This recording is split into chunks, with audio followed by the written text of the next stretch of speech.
Hello दोस्तों, नमस्कार। मैं आकाश वर्मा अपने चैनल स्टडी बाय स्काई पर स्वागत करता हूं।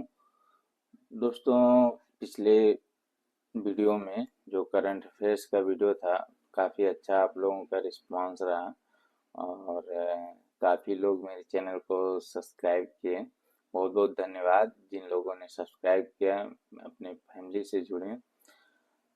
दोस्तों, साथ में कमेंट भी कर सकते हैं कि वीडियो आपको समझ में आ रहा है कि नहीं आ रहा है। क्या आइए कुछ क्वेश्चंस देखते हैं।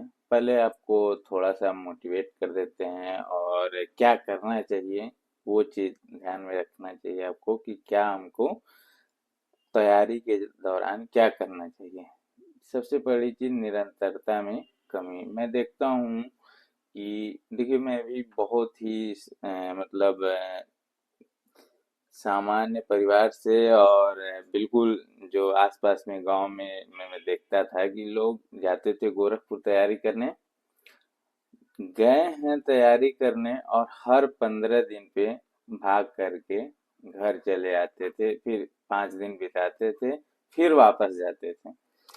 तो ऐसा करना मेरे हिसाब से सही नहीं है। अगर आप बाहर निकले हो तो एटलीस्ट 2 मंथ या 3 मंथ वहाँ पे स्टे करो।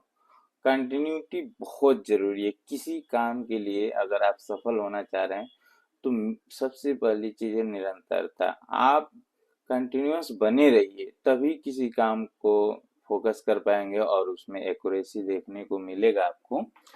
तो कह रहे हैं कि अक्सर हम जो देखते हैं कि जोश में होते हैं और निरंतर 10-12 दिन तक लगातार पढ़ते हैं और अधिक घंटे तक पढ़ते हैं, 10-12 घंटा पढ़ते हैं। फिर बीच बीच में क्या करते हैं, 5 दिन कर दिए। ठीक है, तो जो कि गलत है। ठीक है, गैप नहीं करना आपको। अगर आप 6 घंटा ही पढ़ रहे हैं तो आप कंटिन्यूअस बने रहिए, इस पे टिके रहिए। प्रयास करिए कि डेली 6 घंटा ही पढ़िए और कम से कम फोकस्ड होके पढ़िए। केवल मतलब कहा जाता है ना, कोरम पूरा करना, कोरम नहीं पूरा करना है। और ये एक चीज ध्यान रखिए, एकेडमिक क्वालिफिकेशन और कंपटीशन।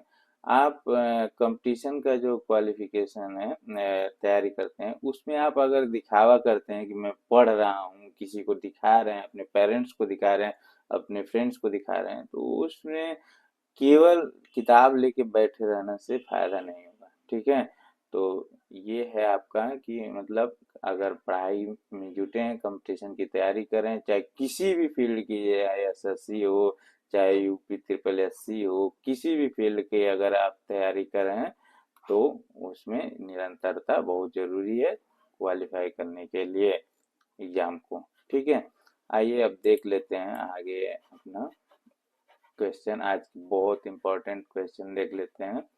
ठीक है, क्या है क्वेश्चन। पीएम मोदी ने दुनिया के सबसे बड़े मेडिटेशन सेंटर का उद्घाटन किया है, किस शहर में किया है? तो ये वाराणसी में हुआ है। कहाँ पे? वाराणसी में। कहाँ पर हुआ है? वाराणसी में हुआ है। डिटेल में देख लेते हैं इसका। प्रधानमंत्री नरेंद्र मोदी ने अपने संसदीय क्षेत्र वाराणसी में कई लाभकारी परियोजनाओं का उद्घाटन किया और शिलान्यास किया है। इसी कड़ी में मोदी जी ने दुनिया के सबसे बड़े मेडिटेशन स्ववेद महामंदिर का भी उद्घाटन किया है। यह 7 मंजिला मेडिटेशन सेंटर है जो दुनिया में सबसे बड़ा है। स्वनिर्मित स्वरवेद महामंदिर 3 लाख वर्ग किमी में फैला है। इस सेंटर में 20,000 लोग योग सेशन में भाग ले सकते हैं, मतलब 20 के लोग, ठीक है, इसमें भाग ले सकते हैं। ठीक है, और ये कहाँ पे है? वाराणसी में। ये बहुत इंपॉर्टेंट क्वेश्चन है, ठीक है, बन जाता है, तो इसको याद रखिएगा। और कितने लोग? 20,000 लोग एक साथ में मेडिटेट कर सकते हैं। हाल ही में किस देश के शासक के निधन के बाद भारत सरकार ने एक दिन के राजकीय शोक की घोषणा की है? तो कहाँ पे हुआ है? कुवैत।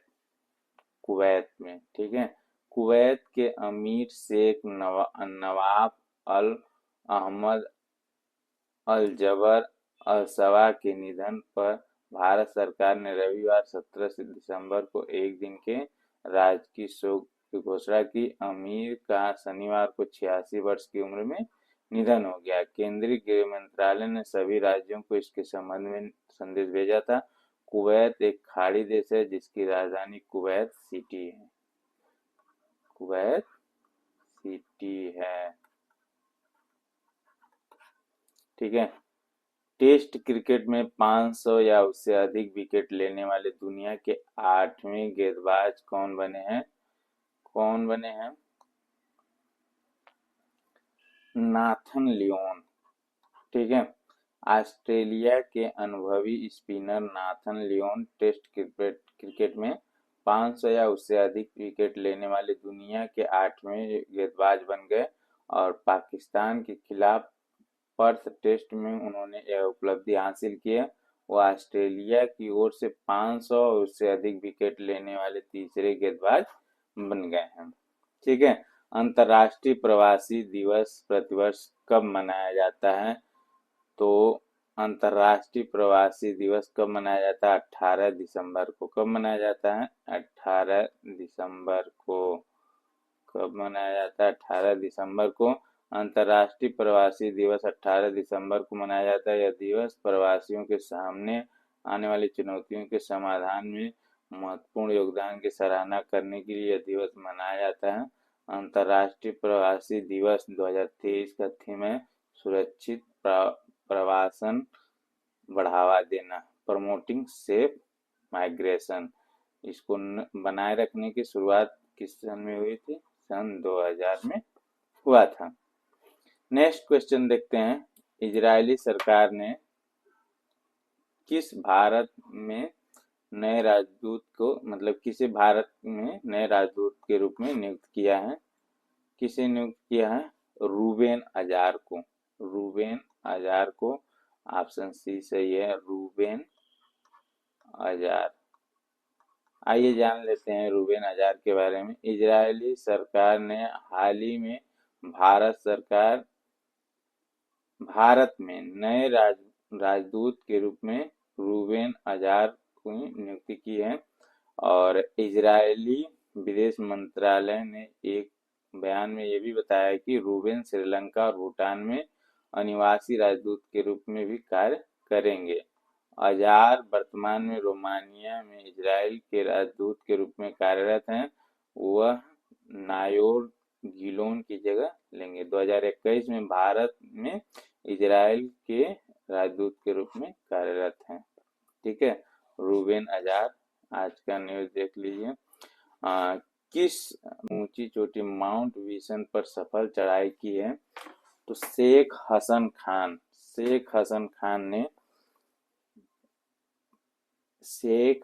खान केरल सरकार के कर्मचारी शेख हसन खान ने अंटार्कटिका के सबसे ऊंची चोटी माउंट विशन का फतह किया है। उनके द्वारा फतह की गई यह 5वीं सबसे ऊंची चोटी है। माउंट विशन समुद्र तल से 4892 मीटर ऊपर है। माउंट विशन के अलावा खान ने 4 अन्य ऊंची चोटियां एशिया में माउंट एवरेस्ट, उत्तरी अमेरिका में माउंट डेनाली, अफ्रीका में माउंट किलिमंजारो और यूरोप में माउंट एल्ब्रस पर विजय प्राप्त की है। इंपॉर्टेंट क्वेश्चन है, याद रखिएगा। शेख हसन खान। ठीक है। आईपीएल टीम मुंबई इंडियंस ने किसे अपना नया कप्तान नियुक्त किया है? किसे किया? हार्दिक पांड्या को। आईपीएल की मुंबई फ्रेंचाइजी ने ऑल राउंडर हार्दिक पांड्या को अपना नया कप्तान नियुक्त किया है। कप्तानी में हटाए गए अनुभवी सलामी बल्लेबाज रोहित शर्मा साल 2013 में मुंबई के कप्तान थे और इसके बीच में उन्होंने मुंबई इंडियंस को 5 आईपीएल ट्रॉफी जिताई थी। गौरतलब है कि हाल ही में मुंबई ने गुजरात की टीम में हार्दिक पांड्या के लिए ट्रेड डील किया था। नेक्स्ट केस देख लेते। ठीक है क्वेश्चन। अब आइए दुनिया के सबसे बड़े मेडिटेशन के बारे जो सेंटर है उसके बारे में डिटेल से देखते हैं क्या है। World largest meditation centre. प्रधानमंत्री नरेंद्र मोदी इस समय इस समय अपने संसदीय क्षेत्र वाराणसी के दौरे पर हैं और वहां उन्होंने अपने शहर कई लाभकारी परियोजनाओं का उद्घाटन किया है, शिलान्यास किया है। इसी कड़ी में पीएम नरेंद्र मोदी जी ने दुनिया के सबसे बड़े मेडिटेशन सेंटर स्वरवेद महामंदिर का भी उद्घाटन किया है। पीएम मोदी ने वाराणसी शहर को 19,150 करोड़ और 37 परियोजनाओं की सौगात दी है। ठीक है। और पीएम मोदी ने वाराणसी में उमराह में नवनिर्मित स्वरवेद महामंदिर का लोकार्पण किया। प्रदेश के मुख्यमंत्री योगी आदित्यनाथ ने शनिवार को प्रधानमंत्री नरेंद्र मोदी को 2 दिवसीय वाराणसी यात्रा के लिए उनका स्वागत किया और उन्हें नए भारत का वास्तुकार बताया। नए भारत का वास्तुकार। ठीक है।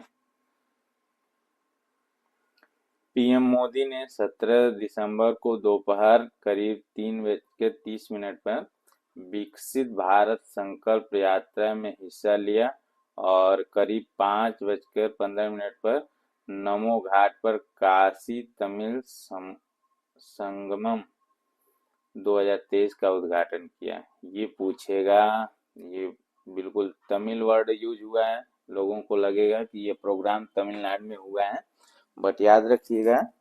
ठीक है, कहाँ पे प्रोग्राम हुआ है? ये आपका काशी नमो घाट पे हुआ है। ठीक है, नमो घाट पे हुआ है, तो याद रखिएगा। इनकी यात्रा के मद्देनजर शहर में सुरक्षा के विशेष प्रकार के प्रबंध किए गए। Made in India project use पर जोर दिया। पीएम मोदी ने स्वरवेद महामंदिर के उद्घाटन के बाद वहां उपस्थित लोगों को संबोधित किया। अपने संबोधन में उन्होंने मेड इन इंडिया प्रोडक्ट का इस्तेमाल करने और लोकल फॉर वोकल को बढ़ावा देने की अपील की। साथ ही उन्होंने डिजिटल लेन देन को बढ़ावा देने के लिए भी प्रेरित किया। पीएम मोदी उसके बाद वर्की में एक जनसभा को संबोधित करने के लिए चले गए। दुनिया के सबसे बड़े मेडिटेशन के सेंटर के बारे में जानते हैं क्या है। दुनिया के सबसे बड़े योगा सेंटर का निर्माण वाराणसी के चौबीपुर इलाके में उमराह में किया गया है। यह एक 7 मंजिला मेडिटेशन सेंटर है जो दुनिया में सबसे बड़ा है। नवनिर्मित स्वरवेद महामंदिर 3 लाख वर्ग फीट में फैला है। इसका निर्माण विहंगम योग संस्थान द्वारा कराया गया है। विहंगम योग संस्थान के प्रणेता संत सदाफल महाराज हैं, जिनके कई देशों में कई आश्रम बने हुए हैं। गौरतलब है कि विहंगम योग संस्थान अपना 100वां वार्षिकोत्सव मना रहा है। पिछले 20 वर्षों में दुनिया के इस सबसे बड़े प्रोजेक्ट पर काम किया जा चुका है। इस सेंटर का निर्माण मकराना मार्बल से किया गया है। देखने में काफी आकर्षक लग रहा है। यहाँ स्थापत्य कला के बेजोड़ नमूने पेश किए गए हैं। ये है, देख लीजिए कितने फ्लोर का है, 7 फ्लोर का है। ठीक है। इस सेंटर में एक साथ 20,000 लोग योग सेशन में भाग ले सकते हैं। इसकी क्षमता के साथ दुनिया का सबसे बड़ा मेडिटेशन सेंटर बन गया है। इसकी ऊंचाई 180 फीट है। स्वरवेद मंदिर का निर्माण 1,000 करोड़ की लागत से किया गया है। कितना? 1,000 करोड़ रुपया लगा है। इस निर्माण की शुरुआत 2004 में की गई थी, जो अब पूरी तरह से बनकर तैयार है। इस मंदिर की दीवारों पर स्वरवेद के 4,000 से अधिक दोहे अंकित किए गए हैं। 135 फीट ऊंची प्रतिमा का शिलान्यास भी किया है मोदी जी ने। अपने इस दौरे के दौरान पीएम मोदी ने संत सदाफल महाराज की 135 फीट ऊंची प्रतिमा का शिलान्यास भी किया। पीएम मोदी पहली बार यहाँ 2021 में आए थे, जब उन्होंने मंदिर के लोकार्पण के लिए आमंत्रित किया गया था। इसके साथ ही पीएम मोदी ने 25,000 कुंडीय स्वरवेद ज्ञान महायज्ञ का भी उद्घाटन किया। उन्होंने कहा कि हर एक आहूत में विकसित भारत का संकल्प और सशक्त होगा। ये इम्पोर्टेंट है। कौन थे? संत सदाफल महाराज, याद रखिएगा। ठीक है। वाराणसी को मिली दूसरी वंदे भारत। पीएम मोदी आज वाराणसी और नई दिल्ली की दूसरी वंदे भारत ट्रेन को हरी झंडी दिखाएंगे। पीएम मोदी की यात्रा में दूसरे दिन शहर के कई उद्घाटनों का गवाह बनेंगे। इसके साथ ही पीएम मोदी लॉजिस्टिक्स क्षेत्र को बढ़ावा देते हुए eastern dedicated freight corridor D D FC के न्यू दीनदयाल उपाध्याय जंक्शन से न्यू भागलपुर जंक्शन खंड का भी शुभारंभ करेंगे। पूरा वीडियो देखने के लिए थैंक यू सो मच। आप अपने दोस्तों के साथ शेयर करें। Thank you.